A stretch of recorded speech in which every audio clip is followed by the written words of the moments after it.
Well, that didn't exactly work out. Bitcoin and the entire crypto market has been tumbling. I'm going to delete this. This isn't necessarily a bad move because I drew this support and resistance trend line a few weeks ago. If this holds, then, that is a good sign. We could tumble a little bit lower over the next few days before zooming off again. Let's see if that plays out. We're definitely in a downtrend, in a short-term downtrend. For how long? Who knows? We could very easily reverse out of this. This trend line here broke down, unfortunately. I did warn against that a few days ago, saying, look, when a trend line is continually tested, eventually it does break down, and it works out the other way as well. Like when you see a trend line like over here, it gets continually tested and tested and tested. Eventually, it does break out. Yeah, what happens from here? My long-term chart, this isn't good.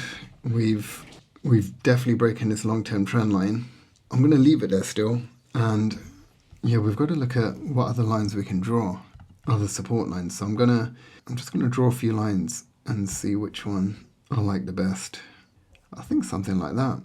That's not a bad one. No, I think that's a good one. I'm gonna leave that one there, and then let's see if this holds.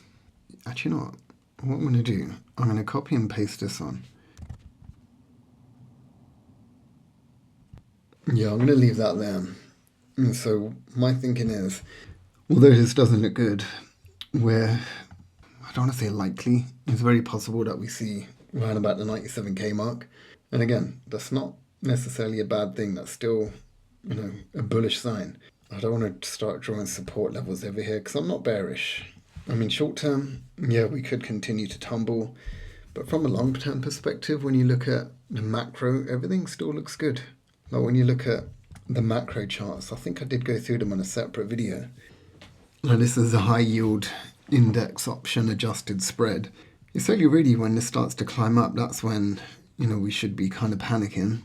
This chart as well, the US 10-year yield and US 2-year yield, when this starts to roll over, that's when bad things normally happen, and it's still looking okay. This chart over here, when this starts to fall, that's when, things will start to get worse. But things are good at the moment. I mean, they're just about to start QE. They're going to end QT very soon. And so, I've got no real reason to be bearish. Like, even if you look at stocks are still looking good. And that's on the 3 monthly. Let's go onto the 4 hour. Yeah, there's no reason to panic, in my opinion. Yeah, crypto is falling. That's not a good thing, but it could hold these key support levels. And the other thing I noticed is that not every alt is crashing. Like some of them actually, well, that one did tank quite a bit, but this one's gone up. Basic attention token, even NANO for some reason is pumping.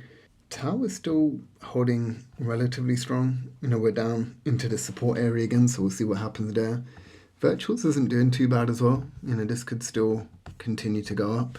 This is a chart that people should be paying attention to as well. This is the market cap for USDT. And you can see it just keeps on going up and up and up. And I'm pretty sure they're going to print another billion or two anytime soon now. They normally do every other week. So I would say there's no reason to panic. I can't see a macro crash happening yet. Let's take it day by day.